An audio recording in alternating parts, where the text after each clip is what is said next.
सुबह का धुंधला नारंगी उजाला गुरुकुल की पुरानी दीवारों से झांक रहा था। अभी भी ठंडी हवा चल रही थी और अधिकांश विद्यार्थी गहरी नींद में थे, पर नमन की पतली सी काया पहले ही तुलसी के हरे भरे आंगन में थी। उसके बिखरे बालों को सहलाती ठंडी हवा में एक अनकही उदासी घुली थी, पर वो इस उदासी को अपने भीतर ही समेटे रखता था। उसकी आंखें लाल थी, मानो रात भर किसी गहरी सोच में डूबा रहा हो, पर उनमें उम्र से कहीं ज्यादा समझ और एक गहरी जिज्ञासा बसी थी। वो चुपचाप अपनी पुरानी किनारों से फटी किताबों के पन्ने पलट रहा था, जिन पर पेंसिल के हल्के निशान उसकी लगन की कहानी कहते थे। उन पन्नों से मिट्टी और पुराने कागज की एक जानी पहचानी खुशबू आ रही थी, जो उसके अकेलेपन में एक साथी सी लगती थी। एक पल को उसकी नजर दूर चमकते पहाड़ों पर टिक गई, जहां सूरज की पहली किरणें पड़ रही थी और हवा में दूर कहीं मंदिर की घंटी की धीमी आवाज घुल रही थी।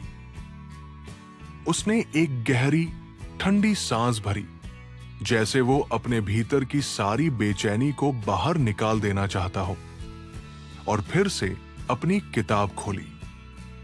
उसकी मां नहीं थी, पिता नहीं थे, और न ही कोई था जो सुबह उसे जगाकर प्यार से तैयार करे, पर किताबों के पन्ने उसके सबसे अच्छे साथी थे और ज्ञान ही उसका सबसे बड़ा सहारा। हर अक्षर, हर शब्द उसे एक नई दुनिया में ले जाता था, जहां वो अपने अधूरेपन को भूलकर खुद को पूरा महसूस करता था।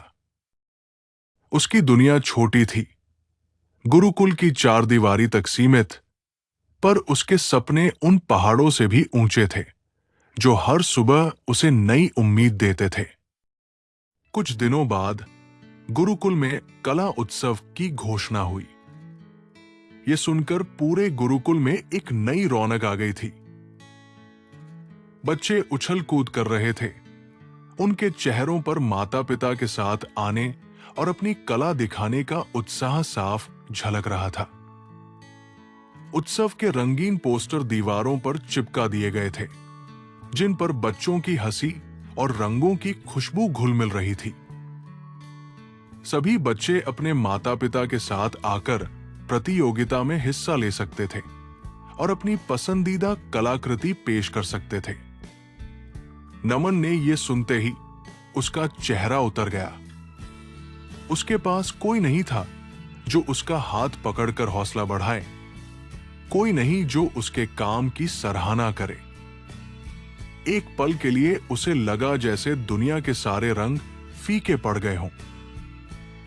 उसने पास खड़ी गुरुमाता को देखा, जो प्यार से बच्चों को समझा रही थी। उनकी आंखों में ममता और अपनेपन का सागर लहरा रहा था।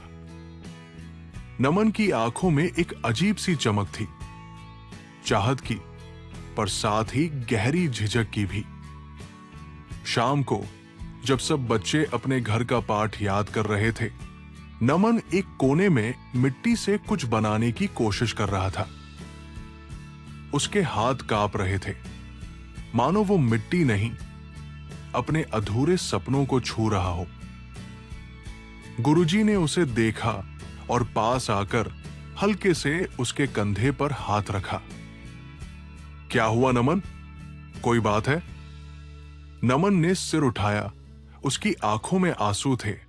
गुरुजी, मेरे पास कोई नहीं जो मुझे समझे।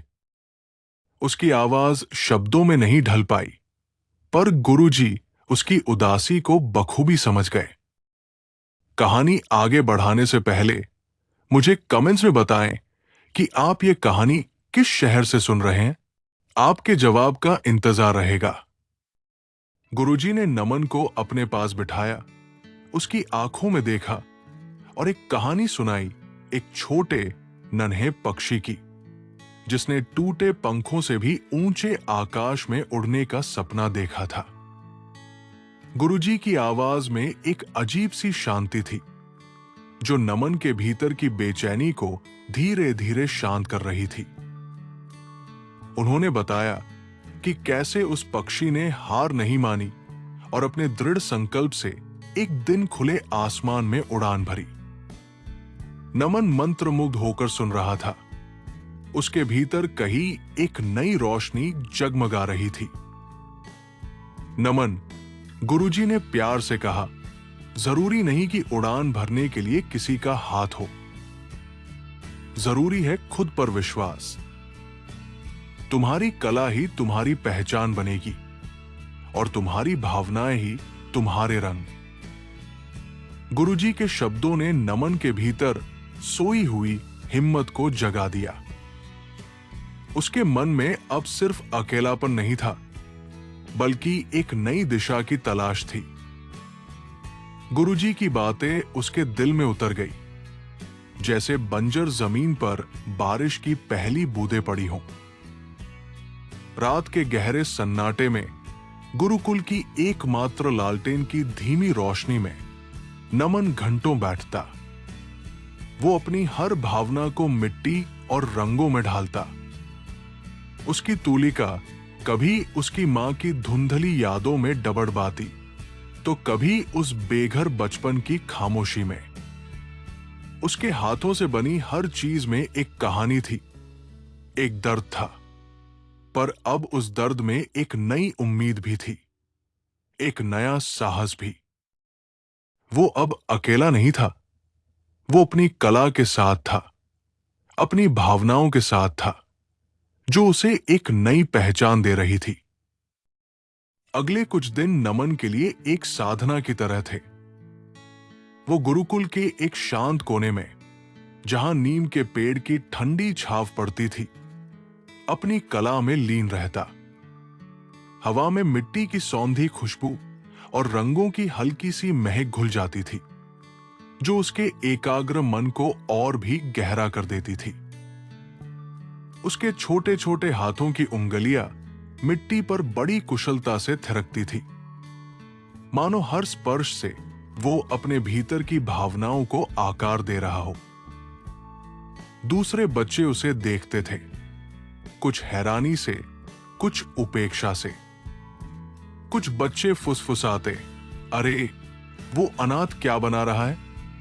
पर नमन इन आवाजों पर ध्यान नहीं देता था।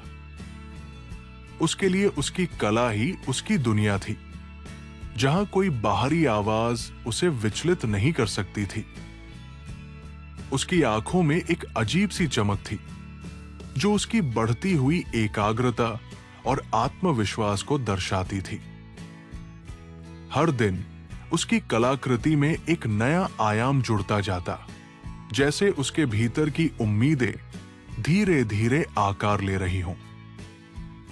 उसने एक पुरानी टूटी हुई मिट्टी की मूर्ति को अपना विषय बनाया था। यह मूर्ति वर्षों से गुरुकुल के स्टोर रूम में पड़ी धूल फाक रही थी, टूटी हुई और उपेक्षित।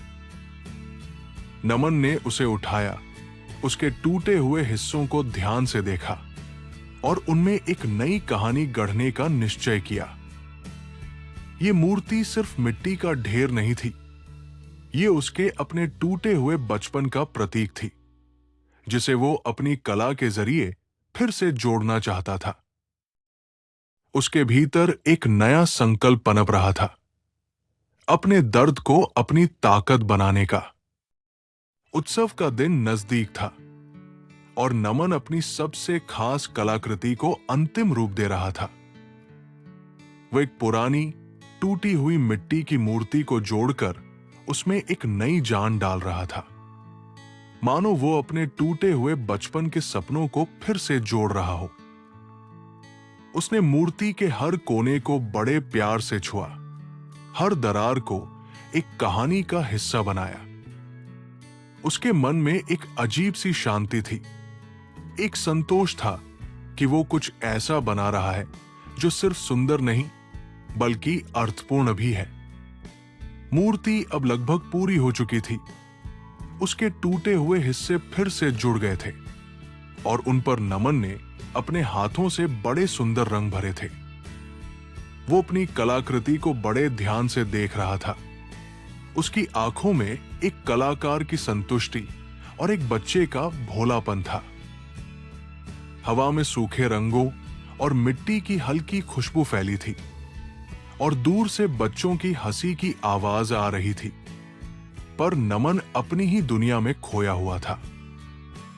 उसे लग रहा था जैसे ये मूर्ति उसकी ही परछाई हो, जो अपनी टूटी हुई कहानी को एक नया रूप दे रही है। उसने अपनी कलाकृति को बड़े प्यार से उठाया और उसे धूप में सूखने के लिए रखा। सूरज की किरणें उस पर पड़ रही थी और वो मूर्ति चमक रही थी, जैसे उसमें सचमुच जान आ गई हो। नमन के चेहरे पर एक हल्की सी मुस्कान थी, जो उसकी भीतर की उम्मीदों को दर्शा रही थी। उसे लगा जैसे उसने अपनी जिंदगी का एक बड़ा हिस्सा इस मूर्ति में उड़ेल दिया हो, और अब ये मूर्ति सिर्फ मिट्टी का ढेर नहीं, बल्कि उसकी भावनाओं का एक जीता जागता प्रमाण थी। तभी गुरुकुल का सबसे शरारती और कभी कभी ईर्ष्यालु बच्चा विक्रम हंसता हुआ आया। उसके साथ उसके कुछ दोस्त भी थे, जो हमेशा उसकी हां में हां मिलाते थे। विक्रम की आंखों में शरारत और नमन के प्रति हल्की सी ईर्ष्या साफ झलक रही थी। अरे अनाथ, क्या बना रहा है? इसे कौन देखेगा? तेरे पास तो कोई नहीं जो तेरी तारीफ करे। विक्रम ने मजाक उड़ाते हुए कहा। उसकी आवाज में एक तीखापन था जो सीधे नमन के दिल पर लगा। नमन ने विक्रम की तरफ देखा। उसकी आंखों में दर्द और निराशा थी, पर उसने कुछ कहा नहीं। वो अपनी कलाकृति को बचाने के लिए आगे बढ़ा, पर इससे पहले कि वो कुछ कर पाता, विक्रम ने जानबूझकर जोर से धक्का दे दिया। मूर्ति जमीन पर गिरी और कई टुकड़ों में बिखर गई। एक पल के लिए गुरुकुल में सन्नाटा छा गया। सिर्फ मिट्टी के बिखरने की आवाज गूंजी। नमन का दिल टूट गया, जैसे उसके भीतर कुछ चूर चूर हो गया हो। उसकी मेहनत, उसकी उम्मीद, सब चूर चूर हो गए। उसकी आंखों से गर्म आंसू बह निकले, जैसे भीतर का सारा दर्द बाहर आ रहा हो। वो बेजान सा वही बैठ गया। चारों तरफ बिखरे हुए मिट्टी के टुकड़े उसे अपने ही टुकड़े लग रहे थे। हवा में एक अजीब सी खामोशी छा गई थी और विक्रम भी एक पल के लिए सहम गया। शायद उसे अपने किए का एहसास हुआ हो। तभी गुरुमाता आई। उन्होंने ये दृश्य देखा और नमन को अपने आंचल में प्यार से समेट लिया, जैसे एक मां अपने बच्चे को हर दर्द से बचाना चाहती हो। गुरुमाता ने नमन को सिर्फ दिलासा ही नहीं दिया, बल्कि उसे फिर से टूटे टुकड़ों को जोड़ने की प्रेरणा भी दी। उनकी आवाज में एक अजीब सी शक्ति थी, जो नमन के टूटे हुए मन को सहारा दे रही थी। नमन, जो टूटता है वही फिर जुड़ता है, और जब जुड़ता है तो पहले से ज्यादा मजबूत और सुंदर होता है। उन्होंने नमन के सिर पर हाथ फेरा और उसे जापान की प्रसिद्ध किंटसुगी कला के बारे में बताया, जहां टूटे हुए बर्तनों को सोने के धागों से जोड़ा जाता है और टूटेपन को ही उनकी सुंदरता माना जाता है। गुरुमाता के शब्दों ने नमन को फिर से खड़ा किया। उसकी आंखों में अब आंसू की जगह एक नई चमक थी, कुछ कर दिखाने की, अपने दर्द को अपनी ताकत बनाने की। उसने टूटे हुए टुकड़ों को फिर से इकट्ठा किया। इस बार उसके हाथों में घबराहट नहीं, बल्कि एक नया संकल्प था। उसने सोने के चमकीले धागे लिए और बड़े ध्यान से हर टुकड़े को जोड़ना शुरू किया। हर जुड़ाव सिर्फ मिट्टी का नहीं, बल्कि उसके टूटे हुए सपनों का भी था, जिसे वो फिर से बुन रहा था। रात भर नमन उसी कोने में बैठा रहा। लालटेन की रोशनी में उसके हाथ लगातार काम कर रहे थे। उसने हर दरार को सोने के चमकीले धागों से इस खूबसूरती से जोड़ा कि वो पहले से कहीं ज्यादा अद्भुत लग रही थी। ये सिर्फ एक मूर्ति नहीं थी, ये उसके भीतर की अदम्य इच्छा शक्ति का प्रतीक थी। सुबह होते होते उसकी कलाकृति पूरी हो चुकी थी। एक ऐसी मूर्ति जो टूटी थी, पर अब अपने टूटेपन में ही एक नई कहानी कह रही थी, एक नई उम्मीद जगा रही थी। उत्सव का दिन आ गया था। गुरुकुल में सुबह से ही चहल पहल थी। रंग बिरंगे झंडे और फूल हर कोने को सजा रहे थे और हवा में मिठाइयों और अगरबत्तियों की खुशबू घुल रही थी।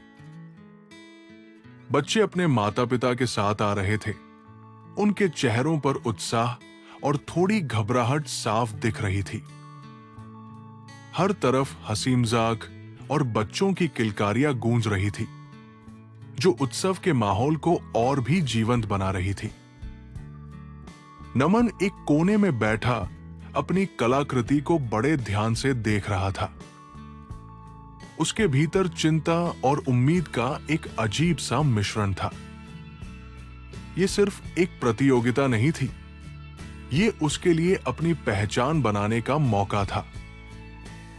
उसने अपनी मूर्ति को एक सादे कपड़े से ढक रखा था, ताकि उसकी सुंदरता और संदेश सीधे मंच पर ही सामने आए। उसके हाथ हल्के से कांप रहे थे, पर उसके मन में गुरुजी और गुरुमाता के शब्द गूंज रहे थे, जिन्होंने उसे हिम्मत दी थी। मंच पर एक एक करके बच्चे अपनी कलाकृतियां पेश कर रहे थे। कोई रंगीन चित्र दिखा रहा था, कोई मिट्टी के खिलौने, तो कोई सुंदर हस्तशिल्प।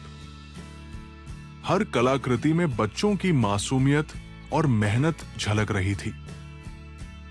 नमन ने गहरी सांस ली। अपने भीतर की सारी घबराहट को एक तरफ रखकर उसने खुद को शांत किया। यह सिर्फ उसके लिए नहीं था, यह उन सभी के लिए था जिन्होंने उसे सहारा दिया था, और उन सभी के लिए जो कभी टूटकर फिर से जुड़ना चाहते थे। उसका पल अब आने वाला था। आखिरकार नमन की बारी आई। वो धीरे धीरे मंच की ओर बढ़ा। उसके कदम आत्मविश्वास से भरे थे, पर दिल की धड़कनें तेज थी। गुरुकुल में सन्नाटा छा गया। सभी की निगाहें उस पर टिकी थी। उसने अपनी कलाकृति से कपड़ा हटाया और मंच पर रखी उसकी किंसुगी मूर्ति ने दर्शकों को एक पल के लिए स्तब्ध कर दिया। यह वही टूटी हुई मूर्ति थी, पर अब उसके टूटे हुए हिस्सों को उसने सोने के चमकीले धागों से इस खूबसूरती से जोड़ा था कि वो पहले से कहीं ज्यादा अद्भुत लग रही थी। दर्शकों में सन्नाटा छा गया। उनकी आंखें नम थी इस कहानी से जुड़कर। किसी ने ऐसी कलाकृति की कल्पना नहीं की थी। नमन ने अपनी कला के जरिए बताया कि टूटना अंत नहीं होता, बल्कि एक नई शुरुआत हो सकती है, एक नया अध्याय। उसने अपनी आवाज में अपनी कहानी सुनाई, कैसे वो टूटा, कैसे उसे जोड़ा गया, और कैसे टूटेपन में ही उसने अपनी असली सुंदरता पाई। उसकी आवाज में दर्द नहीं, बल्कि एक अजीब सी शांति और आत्मविश्वास था। कोने में खड़ा विक्रम भी शर्मिंदा और हैरान था। उसने जो तोड़ा था वो अब पहले से कहीं ज्यादा सुंदर और प्रेरणादायक बन गया था। उसके मन में अपने किए पर पछतावा और नमन के प्रति एक नया सम्मान जाग उठा था। नमन की कलाकृति सिर्फ एक मूर्ति नहीं थी, वो उसकी अपनी कहानी थी। टूटे हुए हिस्सों से बनी एक अद्भुत और प्रेरणादायक कहानी, जिसने हर किसी के दिल को छू लिया था। हवा में एक अजीब सी शांति और गहरी भावनाएं घुल गई थी। निर्णायकों ने नमन की कलाकृति को न सिर्फ प्रथम पुरस्कार दिया, बल्कि उसे भावनाओं का शिल्पकार की उपाधि भी दी। पूरा गुरुकुल तालियों की गड़गड़ाहट से गूंज उठा। ये तालियां सिर्फ एक विजेता के लिए नहीं थी, बल्कि एक ऐसी आत्मा के लिए थी जिसने अपने दर्द को कला में बदल दिया था। नमन ने अपने पुरस्कार को उठाने से पहले गुरुजी और गुरुमाता के चरणों को छुआ। उनकी आंखों में अब आंसू नहीं थे, बल्कि एक चमक थी, कृतज्ञता की, विजय की और असीम संतोष की। गुरुजी ने नमन को गले लगाया। उनकी आंखों में गर्व के आंसू थे। आज तुमने सिर्फ एक प्रतियोगिता नहीं जीती नमन, तुमने बहुतों को यह सिखाया कि कमियां ही कभी-कभी हमारी सबसे बड़ी ताकत बन जाती है। गुरुमाता ने भी उसे प्यार से सिर पर हाथ फेरा। उनकी मुस्कान में असीम ममता थी। नमन ने देखा, बच्चे, बड़े सब उसे गर्व से देख रहे थे।